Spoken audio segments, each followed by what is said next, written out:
Hello children, welcome to the class. Let's continue with the coastal plains. Children, today we will discuss about the life in the western coastal plain. So in the last class we have already discussed that the western coastal plain lies between the Western Ghats and the Arabian Sea. Its northern part is a little bit wider than the southern part and it is divided into three parts: the Gujarat coast, the Konkan coast and the Malabar coast.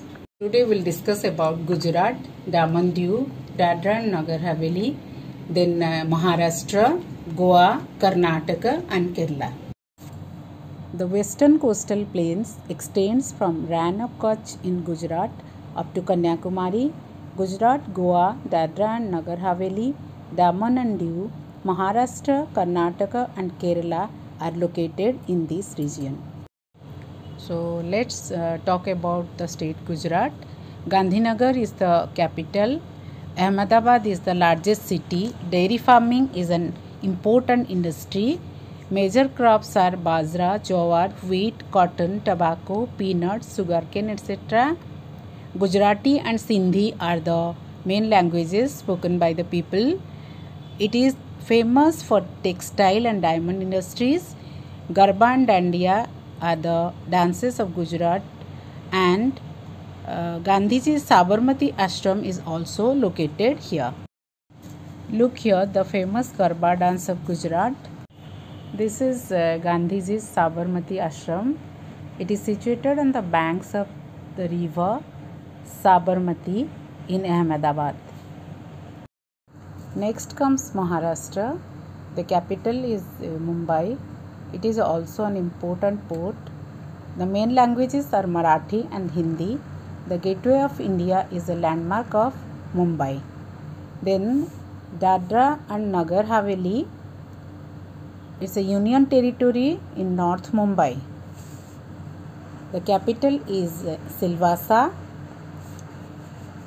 It is under the rule of Portuguese till 1961 and it became free and was merged in the Indian Union. Gujarati and Hindi are the main languages. Then Daman and Diu are the union territories. Daman is the capital. The main languages spoken here are Gujarati and Marathi.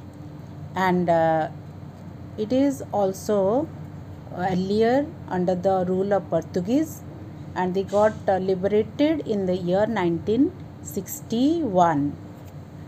Being near the sea, it makes fishing as their main occupation. There are two districts of Daman and Diu. Then Devka beach in Daman and Nagia beach in Diu are the places of tourist attraction. Goa is a small, beautiful place located in the Konkan coast. Panaji is the capital. The main languages spoken here are Marathi and Konkani. The Basilica of Born Jesus and Mahalakshmi temple are the famous tourist attractions in Goa. Look at this Basilica of Born Jesus. It's a church situated in Old Goa where the body of Saint Francis Xavier is kept.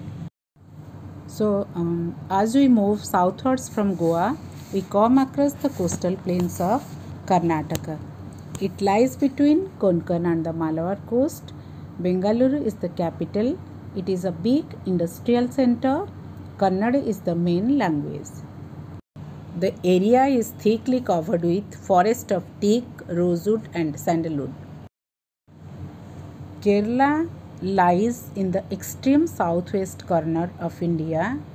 It is famous for its beautiful beaches, breathtaking hill stations, enchanting waterfalls, beautiful lagoons, meandering rivers and amazing natural sceneries. Kerala is situated on the Malabar coast. Thiruvananthapuram is the capital of Kerala. It is the land of temples, mosques and churches. Kochi is the major port.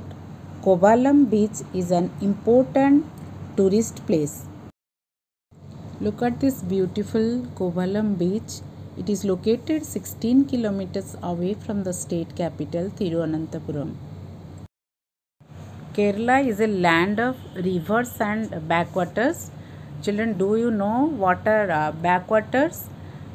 It's a part of a river pushed back by the currents of the sea and separated from it by larger areas of sand. Rice is the main crops.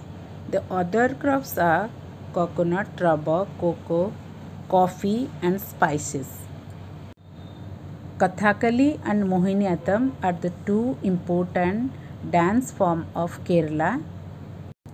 Look at this major form of classical Indian dance, Kathakali.